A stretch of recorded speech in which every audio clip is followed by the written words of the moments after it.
Olympics పోటీల్లో భాగంగా రెజ్లింగ్లో తనదైన విధించిన అనర్హతను సవాల్ చేస్తూ వినేష్ ఫోగట్ చేసిన అభ్యర్థనను court of arbitration for sports తిరస్కరించింది. ఆమె దాఖలు చేసిన పిటిషన్ను కొట్టేసింది.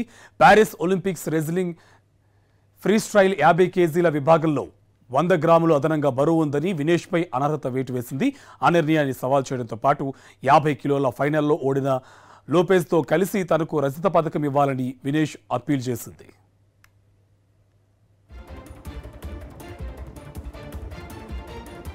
ఇదే అంశకు సంబంధించి మరింత సమాచారం మా కరెస్పాండెంట్ వెంకటేష్ మనకి ఫోన్ లైన్లో డీటెయిల్స్ అందిస్తారు. వెంకటేష్, డీటెయిల్స్ అంటే ప్రముఖ రెజ్లర్ వినేష్ ఫోగట్ కు నిరాశ ఎదురైంది.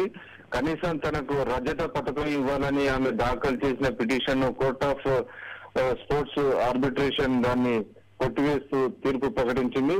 నిజానికి 2-3 రోజుల కిందట ఈ అప్పీల్ పైన కోర్ట్ ఆఫ్ ఆర్బిట్రేషన్ లో వాదోపవాదాలు జరిగాయి. ఖచ్చితంగా వినేష్ ఫోగట్ సెమీఫైనల్ లో గెలిచినటువంటి నేపథ్యంలో ఆల్రెడీ 2వ స్థానంలో ఉన్న వ్యక్తితో కలిపి ఈమెకు రజత పథకం ఇవ్వాలని బలమైనటువంటి వాదనలు వినిపించారు. వినేష్ ఫోగట్ తరపున ప్రముఖ న్యాయవాది హరీష్ సాల్వేను ప్రభుత్వం నియమించి వాదనలు వినిపించినప్పటికీ పెద్దగా ఫలితం లేకపోయింది. కొద్దిసేపటి కిందటే court of arbitration for sports తన నిర్ణయాన్ని ప్రకటిస్తూ వినేష్ ఫోగట్ దాఖలు చేసినటువంటి పిటిషన్ డిస్మిస్ చేస్తూ నిర్ణయం తీసుకుంది. ఆమె 100 గ్రాముల అదనపు బరువు కారణంగా ఈ ఒలింపిక్ ఫైనల్స్ లో అనర్హతకు గురైనటువంటి పరిస్థితి మనం చూసాం. సో అకస్మాత్తుగా ఆమె ఫైనల్ నుంచి తక్కువడంతో తీవ్రమైనటువంటి నిరాశకు గురైనటువంటి వినేష్ ఫోగట్ ఏకంగా తన కెరీర్ కి స్వస్తి కలిగినటువంటి పరిస్థితి.